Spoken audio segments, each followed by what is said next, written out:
ஆண்டவராய் இயேசு கிறிஸ்துவின் நாமத்தினாலே உங்கள் அனைவரையும் அன்போடு வாழ்த்தி வரவேற்கிறேன்.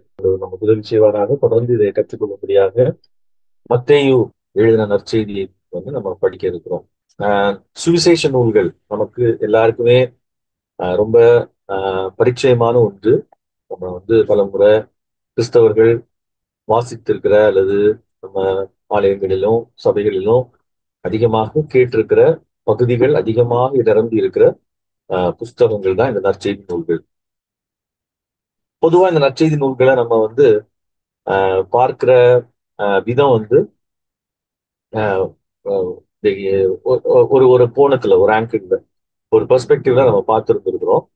ஸோ முடிஞ்சா இந்த பைபிள் ஸ்டடியில நம்ம அந்த பெர்ஸ்பெக்டிவை கொஞ்சம் நம்ம மாத்துறதுக்கு நம்ம முயற்சி செய்ய வேண்டும். ஏன் அப்படின்னா நானே முன்னாடி என்ன நினைச்சிருக்கேன் அப்படின்னு சொன்னா, இப்ப மத்தேயு, மார்க், லூக்கா, யோவான் வாசிக்கிறோம் அப்படின்னு சொன்னா அத இயேசு கிறிஸ்துவனுடைய வாழ்க்கை, அவருடைய வாழ்க்கைய குறிப்பிடுகிற அல்லது வாழ்க்கை சரிதைய சொல்லி இருக்கிற ஒரு புஸ்தகமாக நம்ம பொதுவா பார்ப்போம். அது மாதிரி அந்த 4 நூல்கள், நற்செய்தி நூல்கள், மத்தேயு, மார்க், லூக்கா, யோவான், ஒவ்வொருத்தரும் அதை எழுதின ஆக்கியோன்கள் ஒவ்வொரு பெர்ஸ்பெக்டிவ்ல, ஒவ்வொரு ஆங்கிள் எழுதுறாங்க அப்படின்றதையும் நமக்கு சொல்லி கொடுத்திருக்கிறதுனால நம்ம அப்படிப்பட்ட ஒரு கண்ணோட்டத்துலதான் நானும் பார்த்துட்டு இருந்தேன். நம்மள இதை கேட்கிற அநேகர் நீங்களும் பார்த்துட்டு இருந்திருப்பீங்க, பார்த்து கொண்டிருப்பீர்கள். ஸோ இன்னைக்கு முதலாவது நான் இந்த ஸ்டடி ஆரம்பிக்கிறதுக்கு முன்னாடி, மத்தேயுக்குள்ள நம்ம போறதுக்கு முன்னாடி அடிப்படையா ஒரு சில காரியங்கள் நான் சொல்லிட்டு நான் அதுக்குள்ள போறது நம்ம இதை சரியா கற்றுக்கொள்றதுக்கு நம்ம உதவியா இருக்கும் அப்படின்னு சொல்லி நான் நினைக்கிறேன். ஏன் அப்படின்னா, பொதுவா இன்னைக்கு இந்த சுவிசேஷத்தை நற்செய்தி நூல், நற்செய்தி சுவிசேஷம் அப்படின்றது இன்னைக்கு பொதுவா கிறிஸ்தவ உலகத்துல அது புரிந்து கொள்ளப்பட்டிருக்கிற விதம் என்ன அப்படின்னு சொன்னா, சுவிசேஷம் அப்படின்னாலே ஒருத்தர்கள்ட்ட போய் காஸ்பல் என்ன அப்படின்னு சொல்லி ஒரு சராசரியான ஒரு கிறிஸ்தவர்கிட்ட போய் கேட்டா, இயேசு கிறிஸ்து வந்தாரு, மரித்து உயிர்த்தெழுந்தார் அப்படின்றத சொல்லுவாங்க. சொல்லிட்டு முடிவாக என்ன சொல்லுவாங்க அப்படின்னு சொன்னா, காஸ்பல் எதுக்காக நம்ம சொல்லணும், ஏன் காஸ்பல், ஒய் காஸ்பல் அப்படின்னு கேட்டா பொதுவா சொல்லக்கூடிய பதில் என்னவா இருக்கும் அப்படின்னு சொன்னா, நம்ம ஒரு நாள் மரணத்தை சந்திக்க போறோம், மரணத்துக்கு அப்புறம் நம்ம பரலோகத்துக்குள்ள போகணும். ஸோ பரலோகத்துக்கு போறதுக்கு இயேசு கிறிஸ்து தான் வழியை ஏற்படுத்தியிருக்கிறாரு. ஸோ அதுக்காக தான் நம்ம இயேசுவை நம்புறோம் அல்லது சுவிசேஷத்தை நம்புறோம். ஸோ ஈவன் இந்த நான் பேசிக்கொண்டிருக்கிற நான் கூட அதிகமாக இதை உறுதியா நம்பிட்டு இருந்த ஒரு ஆள் தான். இப்ப நான் அது இல்லை அப்படின்றத சொல்றதை காட்டிலும் ஏன் அப்படின்னா, அதுக்கு முன்னாடி ஏன் அப்படின்னா, நம்ம பொதுவாவே மத்தேயு, மார்க், லூக்கா, முக்கியமா மத்தேயு பத்தி படிக்கும் பொழுது நம்ம மைண்ட்ல முதல்ல வரக்கூடிய ஒரு விஷயம் என்ன அப்படின்னு சொன்னா, இயேசு கிறிஸ்துவ நம்ம அந்த மத்தேயுல எப்படி பாக்குறோம் அப்படின்னு சொன்னா, அவர் ஆஹ் உலகத்துக்கு அற்புதங்களை செஞ்சு மரித்து அவர் மரணத்தினாலே பரலோகத்திற்கு போற வழியை திறந்த ஒருவராக மட்டும்தான் நம்ம பாக்குறோம். நல்லா கவனிச்சுக்கோங்க. நான் அதை இல்ல அப்படின்னு நான் சொல்லல, அதையும் புரிஞ்சுக்கணும். ஆனா ஒரு பக்கம் அது இல்ல அப்படின்றத இல்லைன்றத நம்ம எப்படி சொல்றோம் அப்படின்றது முக்கியம். அதை நம்ம போக போக நம்ம பார்க்கலாம். ஸோ மத்தேயு சுவிசேஷம் அப்படின்னு நற்செய்தி நூல் அப்படின்னு பார்க்கும் பொழுது நான் பார்த்ததை நான் சொல்றேன். ஸோ இயேசு கிறிஸ்து உடைய வாழ்க்கை, அவர் உலகத்துக்கு வந்தது, தீர்க்க தரிசனங்கள்ல முன்னறிவிக்கப்பட்டபடி அவர் இந்த பூமிக்கு வந்தாரு. எதுக்காக வந்தார் அப்படின்னு சொன்னா, நம்மள பரலோகத்துக்கு கொண்டு போறதுக்கான வாசல் அடைக்கப்பட்டு இருந்துச்சு. ஸோ அவருடைய மரணத்தினால அதை திறந்து நம்மள பரலோகத்துக்கு கொண்டு போறதுக்காக அவர் இந்த உலகத்துக்கு வந்தாரு. அதை நமக்கு சொல்லுகிற ஒரு நூல் தான் மத்தேயு நற்செய்தி நூல். ஈவன் எல்லா நற்செய்தி நூல்களுமே, எல்லா காஸ்பல்ஸுமே அப்படின்னு சொல்லிதான் நான் நினைச்சிட்டு இருந்தேன். ஆனா ஆண்டுடைய கிருபையினாலே கடந்த ஒரு சில ஆண்டுகளாக நான் ஏற்கனவே உங்களுக்கு சொன்னது மாதிரி கற்றுக்கொண்ட காரியங்களின் அடிப்படையில பார்க்கும் பொழுது மத்தேயு ஒரு யூதனாக, என்ன சொல்றது, ஒரு முழுமையான யூதனாக, அதுவும் நம்ம எல்லாருமே ஒத்துக்கிற விஷயம் தான் இது, யூதர்களுக்கு, அதுலயும் யூத கிறிஸ்தவர்களுக்கு எழுதின ஒரு நூல். இதை எல்லாருமே ஒத்துக்குவாங்க. ஜூயிஷ் கிறிஸ்டியன்ஸ் தான் அவர் எழுதினாரு அப்படின்றது அந்த ஜூயிஷ் திண்டை வந்து அதுல நிறைய பார்க்க முடியும். இதை வந்து நிறைய அந்த யூத நிறத்தை வந்து நம்ம அதுல நிறைய வண்ணத்தை நம்ம நிறைய அதுல பார்க்க முடியும். அவருடைய நோக்கம் என்ன கிடையாது அப்படின்னா, நல்லா புரிஞ்சுக்கணும், சுவிசேஷத்தை இந்த சுவிசேஷங்களை நம்ம சரியா புரிஞ்சுக்காததுனாலதான் நம்ம வந்து ஆண்டவருடைய திட்டத்தையும் நம்மளால சரியா புரிஞ்சுக்க முடியல. சோ அவர் எழுதுறதுடைய நோக்கம் என்ன அப்படி கிடையாது அப்படின்னா, பரலோகத்துக்கு போறதற்கான வழி இயேசுதான் அப்படின்றத காண்பிக்கிறதுக்காக அவர் எழுதவில்லை. அப்படின்னா அவர் எதை எழுதுறாரு? இந்த ஸ்டடியினுடைய முடிவுல நாம கற்றுக்கொள்வோம், நம்ம புரிந்து கொள்ளணும் அப்படின்னு சொல்லி நான் விரும்புகிறேன். பொதுவா மத்திய இந்த எழுதினார் அப்படின்னு சொன்னோம்னு நம்ம என்ன நினைப்போம் அப்படின்னா, ஆண்டவர் அவரை இன்ஸ்பயர் பண்ணாரு, அவரை வந்து அவர் தூண்டுதல் கொடுத்தாரு, சோ அவர் உட்கார்ந்து அவருக்கு ஞாபகத்துக்கு வந்ததெல்லாம் வரிசையா எழுதினாரு அப்படின்னு சொல்லி நம்ம நினைப்போம். பட் நான் அப்படி நினைச்சிருந்திருக்கிறேன். பட் அப்படியும் கிடையாது அப்படின்றத நான் புரிந்து கொண்டேன். சோ அப்போ மத்தேயு என்ன கண்ணோட்டத்துல அல்லது என்ன நோக்கத்தோடு என்ன இன்டென்ஷன்ல அதை எழுதுறாரு அப்படின்றத நான் முதலாவது சொல்ல விரும்புகிறேன். இந்த பைபிள் ஸ்டடி நான் ரோமன் நடத்தின மாதிரி சாப்டர் பை சாப்டர் அப்படி ஃபுல்லா நடத்தணும் அப்படின்னு சொல்லி நான் நினைக்கல. முக்கியமான ஒரு சில காரியங்களை மட்டும் நான் சொல்லி மற்ற சுவிசேஷ புஸ்தகங்களை கூட நம்ம படிக்கலாம் அப்படின்னு சொல்லி நான் மைண்ட்ல வச்சிருக்கிறேன். சோ ஆண்டவர் நம்ம நடத்துகிறபடி நம்ம செய்வோம். ஆண்டவர் நமக்கு உதவி செய்வாராக. சரி, சோ இப்போ மேத்யூ காஸ்பல் அப்படின்னு நம்ம சொல்லும் பொழுது பொதுவா இத வந்து ஒரு பயோகிராபிக்கல் ஆஸ்பெக்ட்ல நம்ம படிப்போம். பயோகிராபிக்கல் ஆஸ்பெக்ட் அது தப்பு கிடையாது. மத்தையும் அப்படி எழுதலன்னு நம்ம சொல்ல முடியாது. ஏன்னா இயேசு கிறிஸ்துவனுடைய வாழ்க்கை சரிதையை எழுதியிருக்கிறாரு. பட் இன்னைக்குள்ள நம்ம ஒரு பயோகிராபி எழுதுறது மாதிரி அவர் எழுதல. ஆனா அன்னைக்கு ஈவன் நான் இந்த ஸ்டடீஸ அதிகமா நான் பேஸ் பண்றது நான் ஏற்கனவே உங்களுக்கு சொல்லியிருக்கிறேன். ஒரு சில பைபிள் ஸ்காலர்ஸோட முக்கியமா என்டி ரைட்ஸ் போன்ற பைபிள் ஸ்காலர்ஸோட ஸ்டடீஸோட அடிப்படையில தான் நான் இதை உங்களுக்கு நான் சொல்றேன். ஏன் நான் இதை சொல்றேன் அப்படின்னா, ஒரு காலத்துல நான் வந்து இந்த ஸ்காலர்லி அப்ரோச் பைபிள வந்து ஸ்காலர்லி, ஏன்னா அப்படிதான் எங்களுக்கு சொல்லி கொடுத்துருக்காங்க. பைபிள்ல வந்து ரொம்ப ஆராய்ச்சி எல்லாம் பண்ண போகக்கூடாது, அதுல இருக்கிறத அது கடவுளுடைய வார்த்தை, அதை அப்படியே விசுவாசிச்சு நம்பி ஏற்றுக்கொள்ளணும், அதுக்கு மேல எந்த கொஸ்டினும் கேட்கக்கூடாது, அதுக்கு மேல ரிசர்ச்சுக்கு எல்லாம் போகக்கூடாது, போனா நம்முடைய விசுவாசத்தை இழந்து போயிடுவோம் அப்படின்னு தான் நமக்கு சொல்லி கொடுத்துருக்காங்க. சோ நமக்கு அது வாசிச்சு என்ன புரியுதோ, பைபிள் டைரக்டா நமக்கு பேச முடியும், ஏன்னா அது கடவுளுடைய வார்த்தை. சோ நம்ம வந்து அதை டைரக்டா நம்ம என்ன வாசிச்சு புரிஞ்சுக்கிறோமோ அதுதான் கரெக்ட். அதை நமக்கு பரிசுத்த ஆவியானவர் நமக்கு போதிப்பாரு. சோ அப்படி நம்ம கற்றுக்கிட்டு அதுபடி நம்ம வாழ்ந்தா போதும். இதுக்கு மேல பைபிள்ல எதுவுமே கிடையாது. பைபிளும் நானும் அப்படிதான் நமக்கு சொல்லி கொடுத்துருக்காங்க. ஒன்லி அதாவது என்ன சொல்லுவாங்க, விஷால் மங்கள்வாடியோட வீடியோஸ் நீங்க கேட்டீங்கன்னா சொல்லுவாங்க, அடிக்கடி சொல்லுவாரு, சோலா ஸ்கிரிப்சரா அப்படின்னு ரிஃபார்மஸ் சொன்னதை நம்ம தலைமுறையில நம்ம அதை எப்படி மாத்திட்டோம் அப்படின்னா, சோலோ ஸ்கிரிப்சரா அப்படின்னு. ஸ்கிரிப்சர் அலோன், சோலான்றது சஃபிஷியன்ட். சோ ஸ்கிரிப்சர் எல்லாத்துக்கும் போதுமானதுன்ற அர்த்தம். சோலோ அப்படின்றது வந்து ஸ்கிரிப்சர் மட்டும்தான், அதை தவிர வேற எதையுமே நம்ம பார்க்க கூடாது, படிக்க கூடாது அப்படின்ற ஒரு கண்ணோட்டத்துல நம்ம கண்ணோட்டம் பிரபலமா இருந்த காலத்துல நம்ம வாழ்ந்து பழகினதுனால நம்ம இந்த அகடமிக்ஸ் எக்ஸலன்ஸ்க்கெல்லாம் நம்ம இம்பார்ட்டன்ஸ் கொடுக்கறதே கிடையாது. நம்ம முழுமையா அகடமிக்க சார்ந்துக்கிறவும் கூடாது. ஏன்னா பரிசுத்த ஆவியானவர் தான் நமக்கு இதை எழுதி கொடுத்துட்டாரு, எந்த சந்தேகமும் கிடையாது. தான் நம்ம இதை அறிந்து கொள்றதுக்கு நமக்கு உதவி செய்யணும். ஹோலி ஸ்பிரிட்டோட ஒத்தாசை இல்லாம பைபிள்ல இருக்கிற ட்ரூத்ஸை நம்ம புரிஞ்சுக்கிறது கஷ்டம். அதுவும் ஒரு பக்கம் இருக்குது.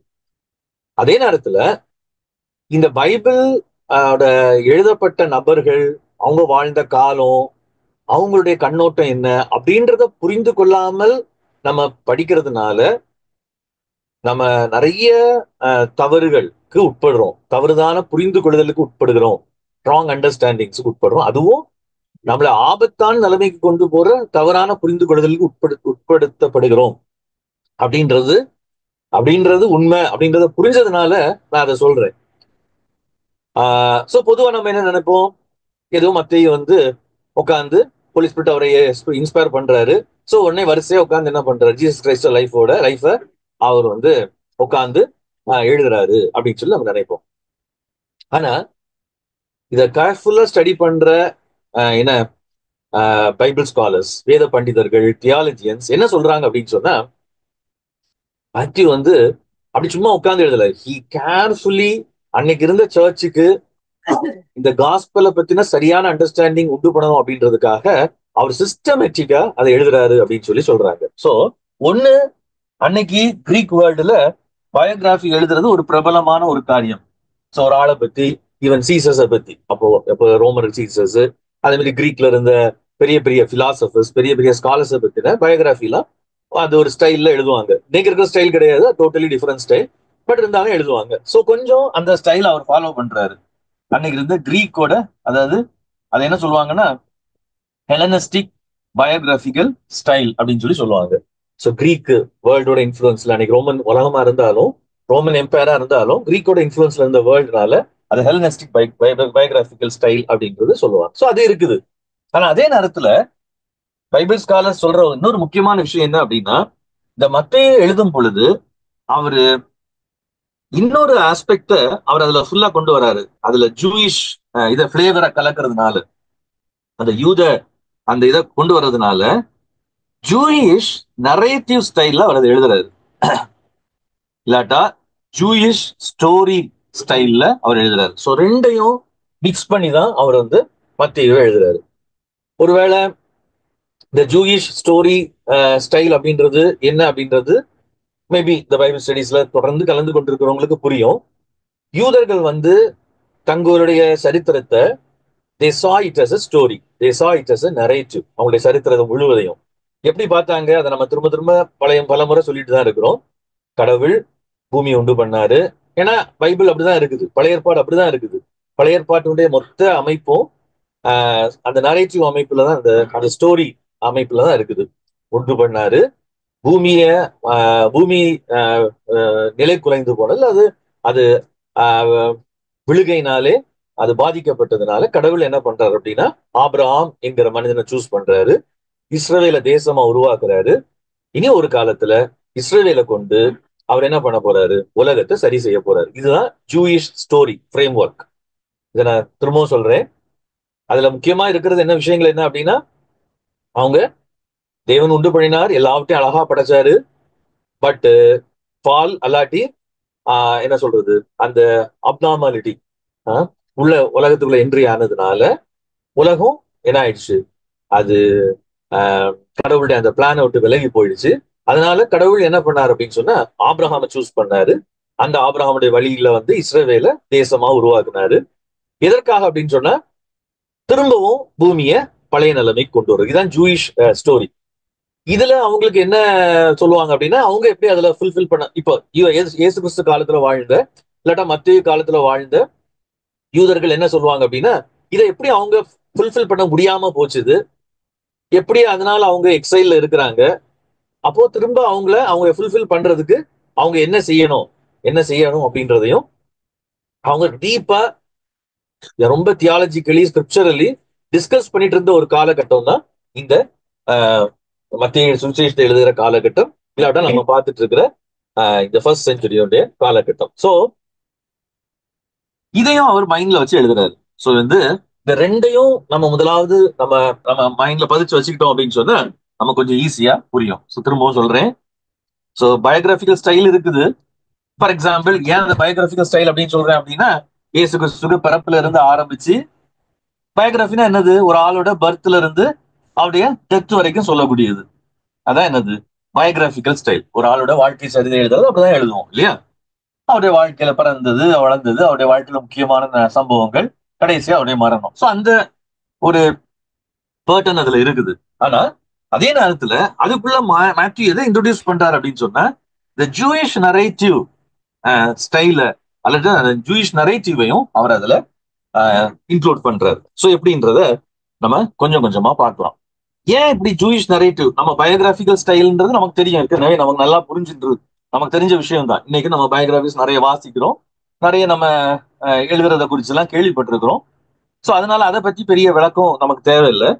பட் எப்படி ஒரு ஜூயிஷ் நரேட்டிவ் ஸ்டைல்ல அதை எழுதுறாரு அப்படின்றத நம்ம ஒரு சில காரியங்களை வச்சு நான் சொல்ல விரும்புறேன். முதலாவது, அவர் ஆரம்பிக்கும் பொழுது, ஒருவேளை இன்னைக்கு நமக்கு யார் இந்த ஒரு புக்கை எழுதினாலும் நம்ம இன்னைக்கு அந்த புக்கை அப்படி ஆரம்பிக்க மாட்டோம். ஆனா எப்படி ஆரம்பிக்கிறார் அப்படின்னு சொன்னா, இங்கிலீஷ் பைபிள்ல record of the genealogy of Jesus Christ the son of David அப்படின்னு சொல்லி ஆரம்பிக்குது. ஸோ வந்து அவர் மத்திய சுவிசேஷம் தான் எழுதுறேன், பரலோகத்துக்கு போறதுக்கான வழியை நான் எழுதுறேன், நான் எழுத போறேன், அப்படி இயேசு கிறிஸ்துவ பத்தி நான் எழுத போறேன் அப்படின்லாம் ஒண்ணுமே எழுதல. அவர் என்ன எழுதுறாரு அப்படின்னா, ஆபிரகாமின் குமாரனாகிய தாவீதின் குமாரனாகிய இயேசு கிறிஸ்துவனுடைய வம்ச வரலாறு. கிரீக் பைபிள்ல பாத்தீங்கன்னா, மத்த எழுதுனதுல பாத்தீங்கன்னா, அவர் அதை எப்படி ஆரம்பிக்கிறார் அப்படின்னா, பிப்ளியோஸ் ஜெனிசியோசஸ், பிப்ளியோஸ் ஜெனிசியோசஸ்.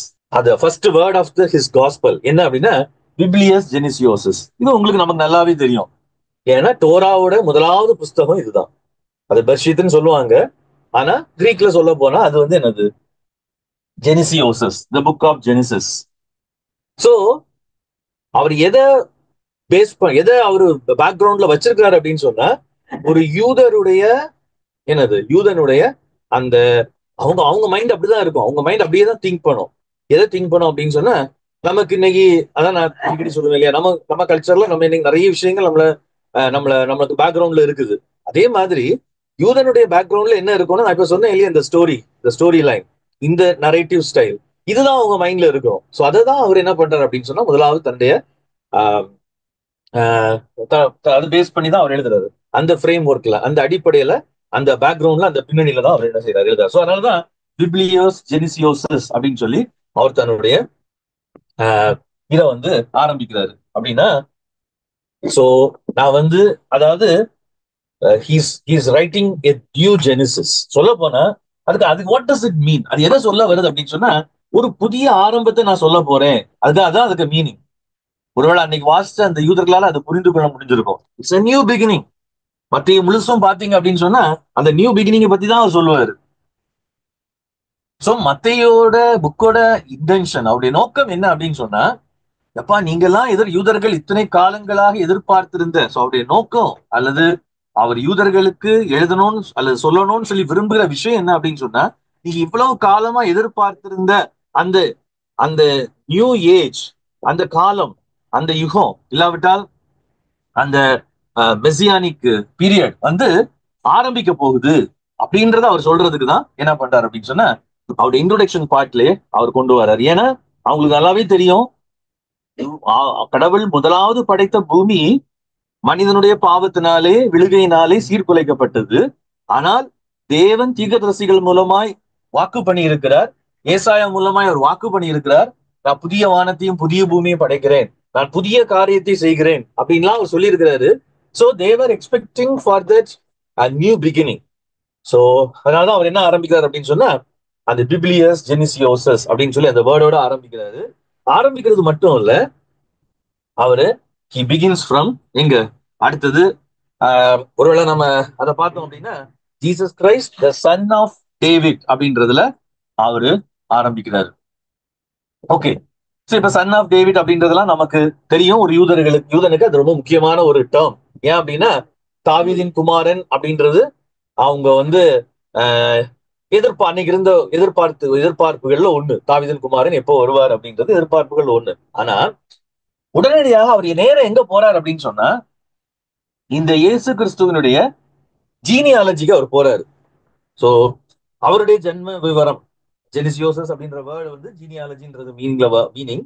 சோ அவருடைய ஜென்மத்தினுடைய விவரத்தை அவர் எப்படி கொண்டு வரார் அப்படின்னு சொன்னா,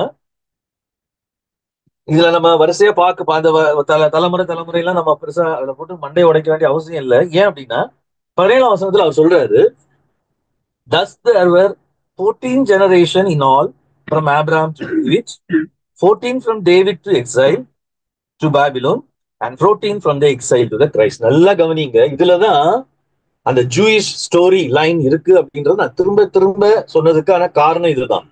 சோ ஆரம்பிக்கும் போதே அவர் என்ன சொல்றாரு அப்படின்னு சொன்னா, இந்த ஜீனியாலஜி நான் எதுக்கு நம்ம இன்னைக்குள்ள மாடர்ன் ரீடர்ஸுக்கு, நம்ம வாசிக்கிறவங்களுக்கு ஒரு புக்கை கண்டிப்பா நம்ம எப்படி ஆரம்பிக்கவே மாட்டாங்க யாருமே. 14 தலைமுறையை கொடுத்துட்டு, இங்க இருந்து இங்க வரைக்கும் 14 தலைமுறை, இங்க இருந்து இங்க வரைக்கும் 14 தலைமுறை, அங்க இருந்து இங்க வரைக்கும் நான் கிறிஸ்து வரைக்கும், ஏன் why he begins with this? அதான் நம்ம ரொம்ப நல்லா பார்க்கணும். ஏதோ சும்மா ரேண்டமா உட்காந்து பிகாஸ் ரேண்டமா உட்காந்து அவர் எழுதல. பிகாஸ் ஏன் அப்படின்னா, ஃபார் தம் எது முக்கியம் அப்படின்னா, இந்த நல்லா பாத்தீங்கன்னா 14 பிளஸ் 14 பிளஸ் 14, ஆபிரஹாம்ல இருந்து தாவீது வரைக்கும் என்ன சொல்றாரு, 14 தலைமுறை. அப்புறம் தாவீதுல இருந்து எக்ஸைல் வரைக்கும் 14 தலைமுறை. அப்புறம் எக்ஸைல்ல இருந்து கிரைஸ்ட் வரைக்கும் 14 தலைமுறை. மேபி நீங்க நல்லா கவனிச்சு பாத்தீங்கன்னா நிறைய பேர் கிரிட்டிசைஸ் பண்ணுவாங்க இதுல. ஒருவேளை நீங்க நம்ம இந்த பைபிள் உண்மைதான், பைபிள்ல வந்து தப்பே இல்லைன்னு சொல்லி சண்டை போட போவோம் நிறைய நேரம். அப்படி சொல்லும் பொழுது இந்த ஜீனியாலஜி எடுத்து பாத்தீங்கன்னாலே இதுல 1-2 ஜீனியாலஜி மிஸ் ஆயிருக்கும். இப்ப நம்ம அதுக்குள்ள போகாதனால நம்ம இந்த டாபிக் உள்ள போகல. அது இப்போதைக்கு நமக்கு தேவையில்லைன்னு சொல்லி நான் நினைக்கிறேன். பட் நீங்க நல்லா கவனிச்சு பாத்தீங்கன்னா இந்த 14 அவர் எழுதும் போதே 1-2 மிஸ் பண்ணிருப்பாரு. அதே மாதிரி பழைய ஏற்பாட்டுல சொல்லப்பட்டிருக்கிற அந்த ஜீனியாலஜிக்கல் அக்கௌண்ட்ஸுக்கும் இதுக்கும் வேரி ஆகும். 1-2 தலைமுறையை காணாம போயிருக்கும். சோ மேத்யூட இன்டென்ஷன் என்ன? ஏதோ நம்ம இன்னைக்கு நினைக்கிறது மாதிரி ஜீசஸ் கிரைஸ்டோட ஜீனியாலஜில ஒண்ணு கூட மிஸ் ஆகாம வரிசையா அந்த ஃபேமிலி ட்ரீ இன்னைக்கு நம்ம சொல்றோம் இல்லையா, ஃபேமிலி ட்ரீ எழுதுறது நோக்கம் கிடையாது. அவருடைய நோக்கம் என்ன அப்படின்னு சொன்னா அதான் நம்ம நல்லா புரிஞ்சுக்கணும். கிட்டத்தட்ட ஆபிரகாம்ல இருந்து தாவீது வரைக்கும் 2:7, தாவீதுல இருந்து எக்ஸைல் வரைக்கும் 2:7, இயேசு கிறிஸ்து வரைக்கும் என்னது 6 7கள். 2 2 3 6 7. இப்போ ஜீசஸ் கிரைஸ்ட்ல அகைன் என்ன சொல்ல வர்றாரு அப்படின்னு சொன்னா, ஏன்னா ஜூஸ்க்கு வந்து இந்த நம்பர் ரொம்ப முக்கியம் இல்லையா, நமக்கு தெரியும். பழைய ஏற்பாடு நம்ம பேக்ரவுண்ட்ல அப்படியே நம்ம கண் முன்னாடி வந்துச்சுன்னா ஈஸியா இருக்கும். 7 அப்படின்னா சாபத், 7 அப்படின்னா 7 49, 7 x 7 49 அப்படின்னா அவங்களுக்கு ஜூபிலி. ஜூபிலி அப்படின்றது அகைன் இட்ஸ் விடுதலையின் ஆண்டு. சோ ஆண்டவர் வந்து பழைய ஏற்பாட்டிலே அவங்களுக்கு இவைகளை இந்த பிக்சரை கொடுக்க காரணம் என்ன அப்படின்னு சொன்னா, தேவன் அந்த நம்பர்ஸையும் அந்த பிக்சர்ஸையும் அவங்களுக்கு கொடுக்கறதுக்கான நோக்கம் என்ன அப்படின்னு சொன்னா, அவருக்கு நல்லாவே தெரியும் அவர் செய்ய போகிற அந்த காலங்கள் அந்த காரியங்களை யூதர்கள் புரிந்து கொள்ளணும் அப்படின்றதுக்காக தான் அவர் அதை வந்து என்ன செஞ்சிருக்காரு, கொடுத்திருக்காரு. சோ ஒரு யூதன் இதெல்லாம் ஈவன் இயேசு கிறிஸ்து காலத்துல மத்திய காலத்துல வாழ்ந்த அநேகர் வந்து இதை என்ன பண்ணிட்டே இருந்திருக்கிறாங்க, கால்குலேட் பண்ணிட்டே இருப்பாங்க. எப்பதான் அந்த விடுதலையின் காலம் வரும், அதுக்குதான் மத்திய ஆன்சர் பண்றாரு. சோ அதான் சொல்றேன், ஜூஸ் அட்ரஸ் பண்றாரு, ஜூயிஷ் நரேட்டிவ் ஸ்டைல் அட்ரஸ் பண்றாரு, யூத கதையிலேயே அவர் என்ன செய்யறாரு, உட்படுத்துகிறார். ஏன்னா அப்படி இல்லாட்டா அவர் எப்படி எழுதியிருக்கணும், எடுத்த உடனே இயேசு கிறிஸ்து எப்படி பிறந்தார் அப்படின்னு எழுதியிருக்கணும். பட் அப்படி எழுதல.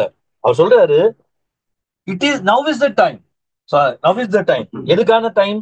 நீங்க எல்லாரும் எதிர்பார்த்துட்டு இருந்த அந்த காலம் இதுதான், அதுதான் கிறிஸ்துவின் காலம். சோ அதனாலதான் அவர் என்ன பண்றாரு அப்படின்னா, Abraham to David 14, David to exile 14, and 14 from the exile to the Christ.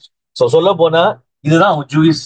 இது ஆதாம் செஞ்ச பாவத்திலிருந்து மீட்பதற்காக ஆபிரகாமை தெரிந்து கொள்கிறார். ஆபிரகாமுடைய சந்ததியிலே தாவீதை கொண்டு வருகிறார். அகைன் தீர்க்கதரிசனங்கள் எல்லாவற்றின் அடிப்படையில அவங்க சிறையிருப்புக்கு போனாலும் சிறையிருப்புல இருந்து they will be restored, அவங்க திரும்பவும் வருவாங்க அப்படின்றதுதான் அவர் சொல்ல வர விஷயம்.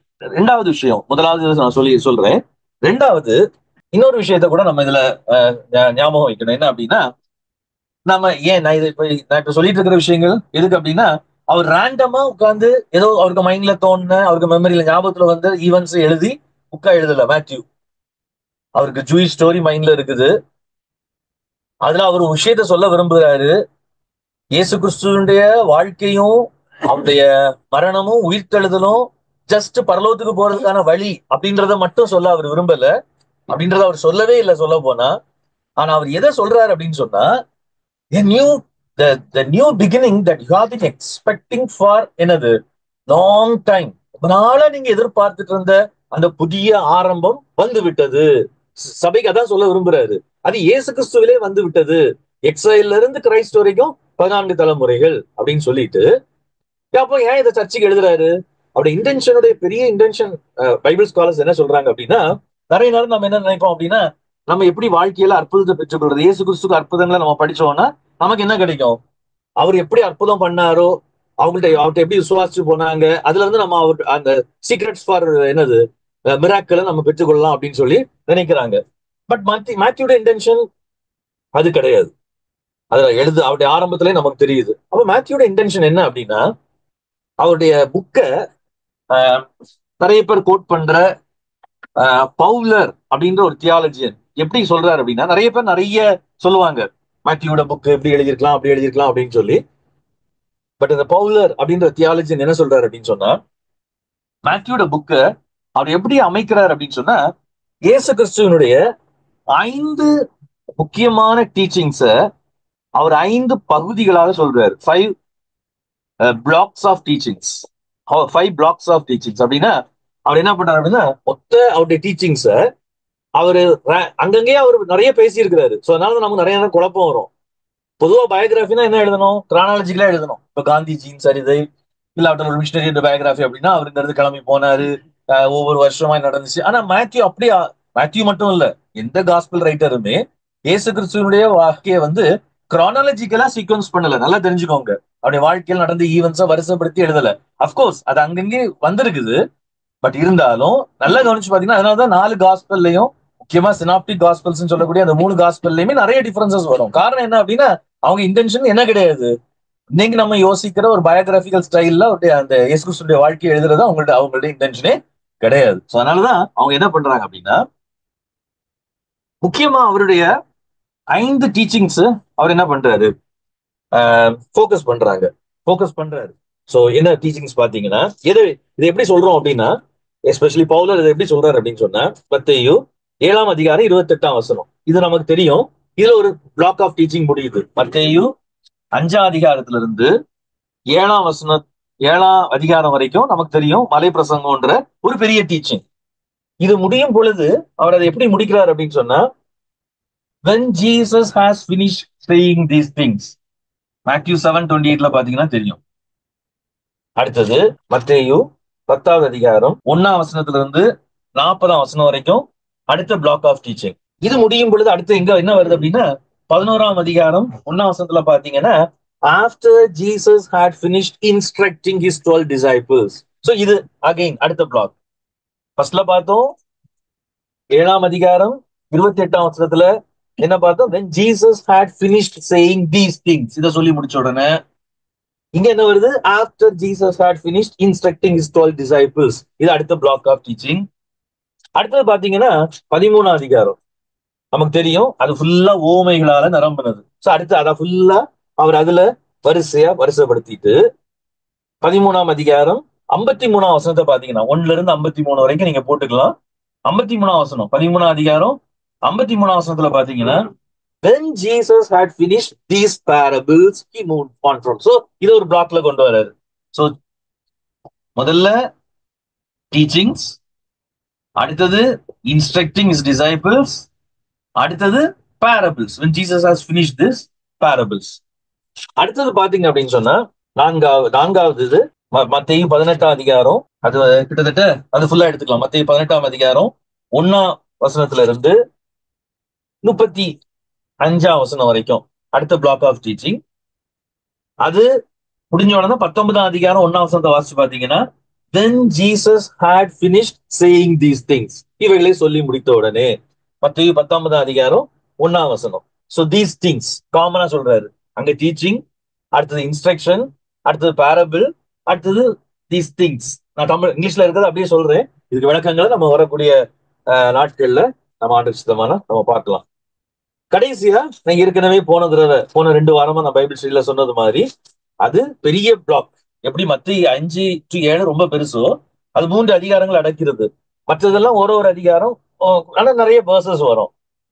அது மத்தேயு 23ஆம் அதிகாரத்துல இருந்து 25ஆம் அதிகாரம் வரைக்கும் இருக்குது.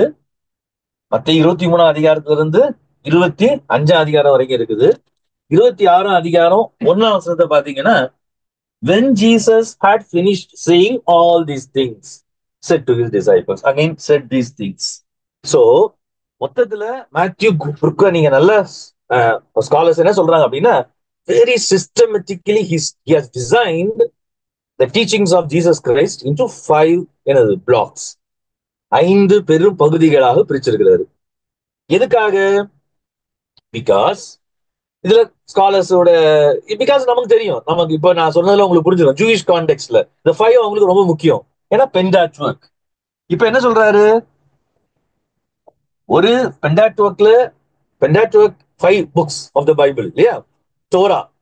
அதே மாதிரி அவரு என்ன பண்றாரு அப்படின்னா, இயேசு கிறிஸ்துவின் மொத்த உபதேசத்தை 5ஆ என்ன பண்றாரு, 5 பிளாக்ஸா அவரு அதுக்கு இடையில அவர் என்ன பண்றாருன்னா அவருடைய ஈவென்ட்ஸ். அதான் நான் சொன்னேன், டிப்பிக்கல் பயோகிராபிக்கல் ஸ்டைல்ல நீங்க பார்க்க முடியாது. ஆனா ஜூயிஷ் ஸ்டோரி லைனுக்கு தான் அதுல அதிகமான இம்பார்ட்டன்ஸ் அவர் கொடுத்திருப்பாரு. சரி. சோ நான் இப்ப எதை எஸ்டாப்ளிஷ் பண்ண ட்ரை பண்ணிட்டு இருக்கேன் அப்படின்னா, மேத்யூ சும்மா உட்காந்து காட் இன்ஸ்பயர் பண்ணாரு, ஹோலி ஸ்பிரிட் என்னை இன்ஸ்பயர் பண்ணாரு, சோ நான் வந்து எழுதுறேன் அப்படின்னு எழுதல. பரலோகத்துக்கு போறதுக்கான வழி என்னன்னு சொல்றதுக்கு அவர் எழுதல. நமக்கு தெரியுது இதுல இருந்து மிராக்கிள்ஸ் எப்படி பெற்றுக்கொள்றது அப்படின்றத சொல்றதுக்கும் அவர் எழுதல. ஆனா இது ஒரு புது காலம் ஆரம்பிக்குது. இந்த புது காலத்துல இந்த டீச்சிங்ஸ் ரொம்ப முக்கியம். சோ அதனாலதான் அவர் என்ன பண்றாரு அப்படின்னா அந்த 5 பிளாக்ஸ், அந்த அந்த வேர்ட் ரொம்ப முக்கியம்.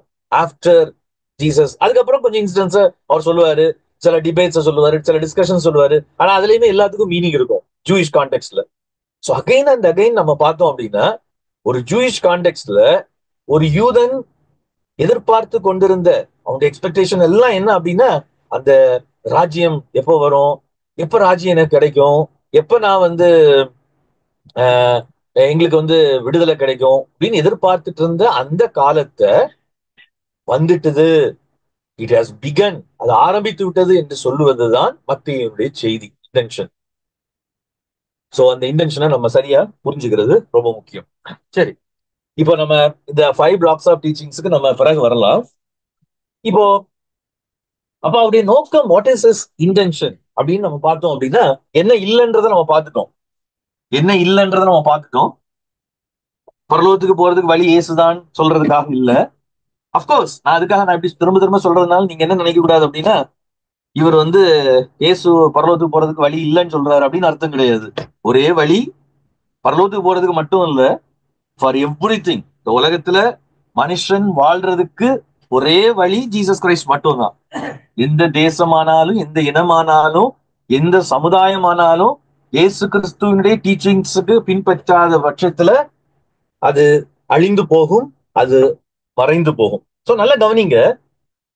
இப்ப இந்த 5 டீச்சிங்ஸ சொல்லிட்டு தான் கடைசியில என்ன சொல்றாரு, எப்படி முடிக்கிறாரு மத்தேயு, go and teach all nations. நல்லா புரிஞ்சுக்கோங்க. இத சொல்லிட்டு இந்த 5 டீச்சிங்ஸ்க்கு அவர் அவ்வளவு இம்பார்ட்டன்ஸ் கொடுத்து சிஸ்டமேட்டிக்கா அமைச்சிட்டு, இயேசு கிறிஸ்துவனுடைய இறுதி கட்டளையை அவர் என்ன பண்றாரு, நமக்கு அதெல்லாம் தெரிஞ்சதுதான். 28ஆம் அதிகாரத்துல நம்ம பார்ப்போம் இல்லையா, obey every teaching them to obey everything I have commanded you. So இந்த மொத்தத்துல அவருடைய இன்டென்ஷன் வந்து என்ன அப்படின்னா, இந்த பூமி அந்த டீச்சிங்ஸ்னால நிரம்பி இருக்கணும். இந்த பூமி அந்த டீச்சிங்ஸ் புரிஞ்சுக்கணும். இந்த பூமி அந்த டீச்சிங்ஸ் என்ன செய்யணும், அந்த அப்சர்வ் பண்ணணும். அதுதான் அவருடைய நோக்கம். சோ அதுலதான் first block of teaching Matthew 5-7. அது வந்து சர்மன் ஆன் த மவுண்ட்னு சொல்லுவோம். அடுத்த பிளாக் ஆஃப் டீச்சிங் பாத்தீங்கன்னா, நம்ம போன 2 வாரங்களா பார்த்த 23-25, அது ஆலிவ் மவுண்ட்ல பேசினது. சோ இந்த மவுண்ட்ஸ்ல பேசுறதுக்கு ஏன் ஹைலைட் பண்ணி எழுதுறாரு அப்படின்றதெல்லாம் ரொம்ப முக்கியமான விஷயம். ஏன் அப்படின்னா, இஸ்ரேல் ஜனங்களுக்கு நியாயப்பிரமாணம் கொடுக்கப்பட்டது சீனாய் மலையில. மோசே தன்னுடைய கடைசி உபாகமத்தை நீங்க பாத்தீங்கன்னா, திரும்ப கமாண்ட்மெண்ட்ஸ் அவர் ரிப்பீட் பண்ணி அவங்களுக்கு அவர் கொடுத்தது வந்து ஓரே மலையில.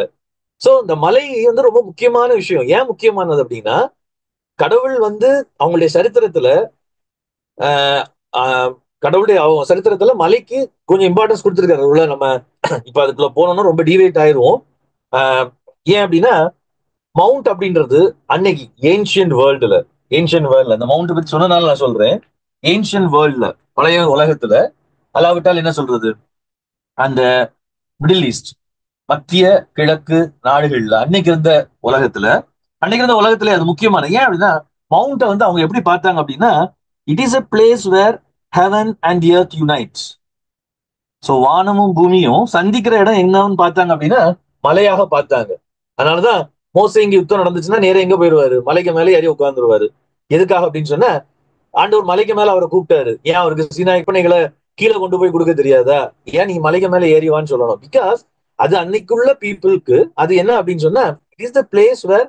அதனாலதான் நீங்க பிள்ளையாம் கதையில கூட பாப்பீங்க, இவன் மலைகளின் தேவர்கள் அப்படின்னு சொல்லி இருக்கிறதெல்லாம் நீங்க வாசிச்சிருப்பீங்க பிள்ளையாமுடைய ஸ்டோரியில. அந்த மலையில அங்க மலையில போய் இருந்து பண்ணா அவங்க கடவுள் கேட்பாரு அப்படின்ற மாதிரி எல்லாம். சோ அவங்கள பொறுத்த வரைக்கும் ஏன் ஏதேன் தோட்டமே ஒரு மலைக்கு மேலதான் இருந்திருக்கும் அப்படின்ற மாதிரி ஸ்காலர்ஸ் சொல்றாங்க. பிகாஸ் அது ஹெவனையும் எர்த்தையும் யுனைட் பண்றதா அப்ப நினைச்சிட்டு இருந்தாங்க அப்படின்றத விட அது ஒரு அவங்களுடைய பெர்ஸ்பெக்டிவ்.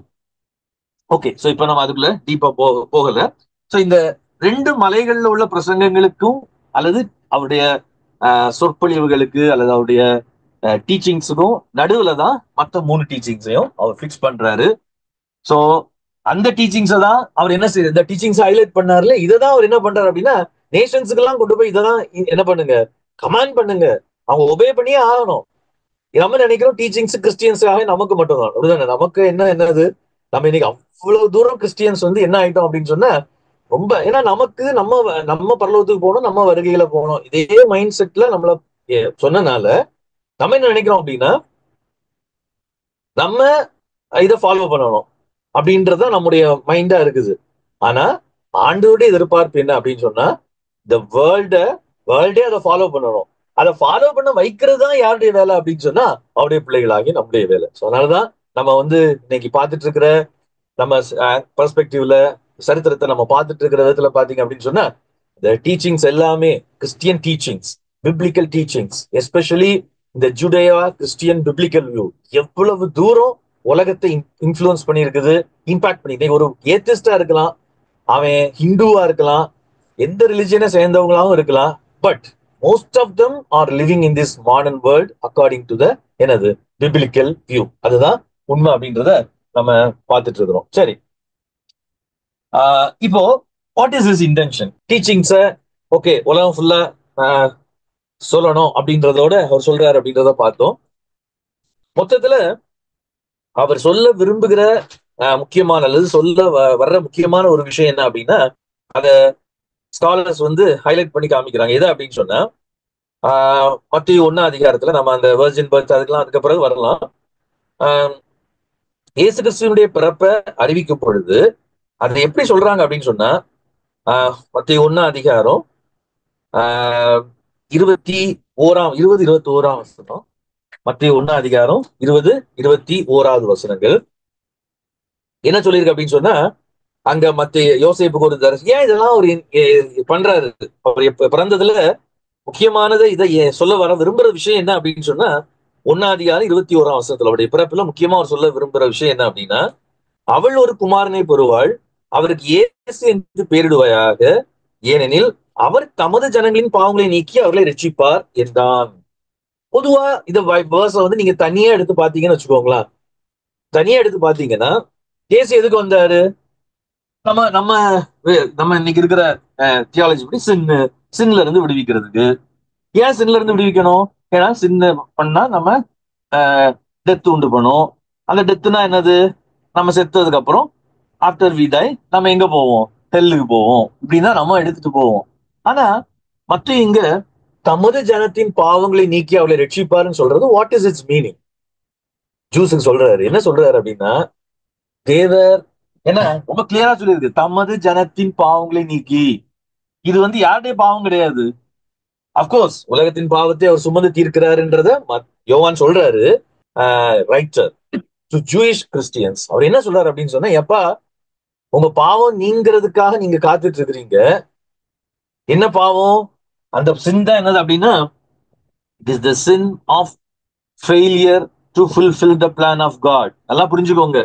நம்ம நிறைய நேரம் நான் இதுக்காக பாவத்தை குறைச்சு சொல்றேன் அப்படின்னு நீங்க நினைக்க கூடாது. பாவத்துக்கு சீரியஸா நம்ம எடுக்கணும். பாவத்துக்கு எக்காரணம் கொண்டும் நம்முடைய வாழ்க்கையிலேயோ இடம் கொடுக்க கூடாது. ஆனா அதே நேரத்துல இந்த தமது ஜனங்களின் பாவத்தை நீக்கி அவர்களை ரட்சிப்பார் அப்படின்றது என்ன பாவம்? It is the sin of failure to fulfil the plan of God. நல்லா புரிஞ்சுக்கோங்க. இந்த மத்தேயு அதை நோக்கிதான் போகுது. நான் ரோமன்ஸ்ல அதான் எல்லாத்துலயுமே பிப்ளிக்கல் தியாலஜில அதுதான் ஓடுது. நம்ம தவறா புரிஞ்சுக்கிட்டதுனால, நம்ம சரியா புரிஞ்சுக்கிட்டாதனால நம்ம வேற விதமா எடுத்துட்டு இருந்தோம். என்னது அது? அகைன் நீங்க ரோமன்ஸ் நம்ம படிச்சதை நீங்க ஞாபகப்படுத்தி பாத்தீங்க அப்படின்னு சொன்னா இஸ்ரேல தேவன் எதுக்கு அவதான் அவருடைய ஜனம். இஸ்ரேல் தான் அவருடைய ஜனம். அந்த இஸ்ரேல் ஜனம் they failed to fulfill the plan of God. So அவங்களுடைய ஃபெயிலியரும் ஒரு பக்கம் நம்ம ரோமன்ஸ்ல பார்த்தது மாதிரி அது என்னதுதான், அது அது அவங்களுடைய ஃபெயிலியர் இல்ல, அது உலகத்தினுடைய ஹியூமன் பீயிங்ஸோட ஃபெயிலியர் தான் அவங்களுக்கு ஃபெயிலியர். ஆனாலும் ஆண்டவர் என்ன சொல்றாரு அப்படின்னா, இஸ்ரேல் ஹாஸ் ஃபெயில்ட் பிகாஸ் அந்த சின்னா என்னன்றது நம்ம நான் ஏற்கனவே சொல்லியிருந்தேன். ஹமாஷியா, ஹமாஷியா அப்படின்னாலே என்ன அர்த்தம்? பர்பஸ் ஆஃப் காட், கடவுள், அது மிஸ்ஸிங் த மார்க் இல்லையா? ஹமாஷியா அப்படின்னாலே மிஸ்ஸிங் த மார்க். தமிழ் ஜனங்களின் பாவம் என்னது? இஸ்ரேல் ஜனத்துடைய பாவம் என்னது? கடவுள் அவங்கள ஒரு திட்டத்தோட வச்சிருந்தாரு. என்ன திட்டம்? நீ வெளிச்சமா இருக்கணும், உலகத்துக்கு வெளிச்சமா இருக்கணும், நீ மாடலா இருக்கணும், உன்னை பார்த்து மற்ற தேசங்கள் எனக்கிட்ட வரணும், கர்த்தருடைய மகிமைய, கர்த்தர் தேவன் என்பதை மற்ற தேசங்கள் அறிந்து கொள்ளணும். ஆனா they missed the mark, they failed to fulfill that purpose. So இப்ப சொல்றாரு, மத்தேயு சொல்றாரு, யோசேப்புக்கு சொல்லப்பட்டது காரியம் என்னது? தமது ஜனத்தின் பாவம், இந்த சின்ன நீக்க போறாரு ஒருத்தர் இப்ப யூதர்கள் தேவனுடைய திட்டத்தை நிறைவேற்ற முடியும். எப்படி? எந்த திட்டத்தை? கடவுளுடைய இந்த உலகத்தை அவருடைய மகிமையினாலும் அவருடைய அறிவினாலும் நிரப்புகிற அந்த திட்டத்தை ஃபுல்ஃபில் பண்ண முடியும். ஏன் இயேசு வர்ற வரைக்கும் யூதர்களால வெளியில போய், ஆனா ஏற்கனவே ஒரு முறை உங்களுக்கு சொல்லியிருக்கிறேன்னு நினைக்கிறேன், ஒரு ஜூயிஷ் ரபிட்ட போய், ரபைட்ட ரீசெண்டா எனக்கு கரெக்டா ஞாபகம் இல்லை, இன்டர்நெட்டோட இதுல கேட்டதா இல்லையான்றது ஞாபகம் இல்லை, கான்வர்ஸ் பண்ணும்போது அவர் என்ன சொல்றாரு அப்படின்னா, அந்த ஜூயிஷ் ரபை, நீங்க சைனால போய் நீங்க 12 ஜூஸ் சைனால போனா என்ன பண்ணுவீங்க அப்படின்னு கேட்டதுக்கு அவர் சொன்னாராம், நாங்க 12 சினகாக வைப்போம். 12 ஜூஸ் சைனாக்கு போனா என்ன பண்ணுவீங்க? அதே இது 12 கிறிஸ்டியன்ஸ் போனா என்ன பண்ணுவாங்க? முழு சைனாவையும் கிறிஸ்துக்குள்ள கொண்டு வர முடியுமான்னு பார்ப்பாங்க. What made the difference? இந்த டிஃபரன்ஸ் உண்டு பண்ணது என்ன அப்படின்னா, இஸ்ரேலால கடவுள் கட்டளையில கொடுத்தது எல்லாம் ஓகே தான், பட் இந்த பிளான அவங்களால ஃபுல்ஃபில் பண்ண முடியல. பட் இயேசு என்ன பண்ணுவாரு? தமது ஜனத்தின் பாவத்தை நீக்கி அவர்கள் என்ன பண்ணுவார்? ரட்சிப்பார். என்ன ரட்சிப்பு கொடுப்பாரு? அகைன் பரலோகத்துக்கு போற ரட்சிப்பு கிடையாது. கடவுள் பிளான் பண்ண இந்த ரட்சிப்பு, கடவுள் பிளான் பண்ண அந்த சால்வேஷன் என்ன அப்படின்னு சொன்னா, to bring down heaven to earth. So பரலோகத்தை பூமியிலே கொண்டு வருகிற சால்வேஷன். சோ இந்த ரட்சிப்புக்காக தான் இயேசு கிறிஸ்து பூமியில மரித்தார். சோ இத ஹைலைட் பண்றது, இத போக்கஸ் பண்றதுதான் மத்தேயோட இன்டென்ஷன். நம்ம இன்னும் டீப்பா நிறைய காரியங்களை இதுல சிந்திக்க வேண்டி இருக்குது. பட் இருந்தாலும் நமக்கு எல்லாத்தையும் டீப்பா நான் கொண்டு போகணும் அப்படின்னு சொல்லி நான் நினைக்கல.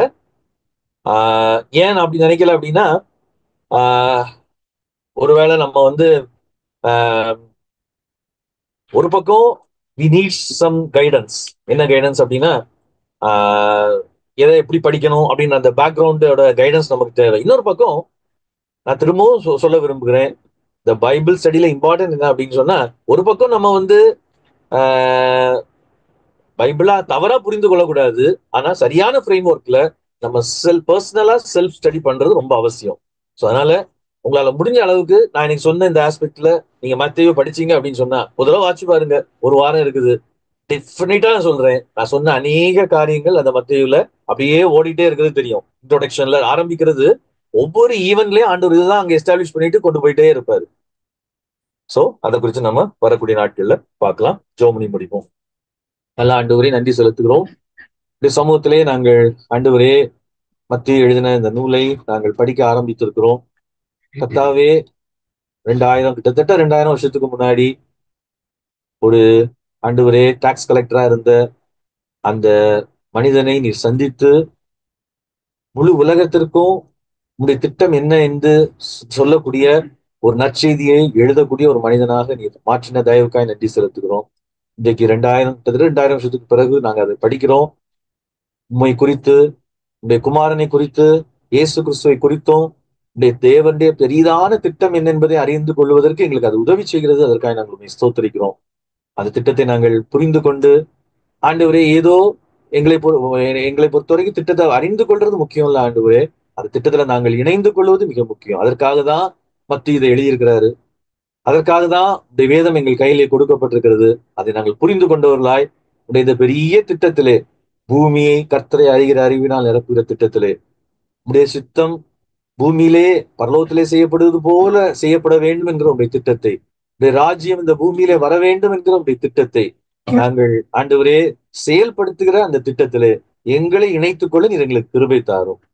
கர்த்தர் எங்களுக்காக ஒவ்வொருவருக்கும் இந்த வயசுல கலந்து கொள்ள ஒவ்வொருவருக்கும் இணைந்து கொள்ளவும், அநேகரை இதில் இணைத்துக் கொள்ளவும் தேவையான கிருபைகளை தந்துள்ளோம். தொடர்ந்து எங்களை வழிநடத்தும். அந்த கலந்து கொண்ட ஒவ்வொருவரையும் அவருடைய குடும்பங்களை ஆசீர்வதியும். தொடர்ந்து எங்களோடு கூட இருந்து எங்களை வைக்கும். இயேசு நாமத்தில் ஜெபிக்கிற ஜெபங்கள் நல்லது.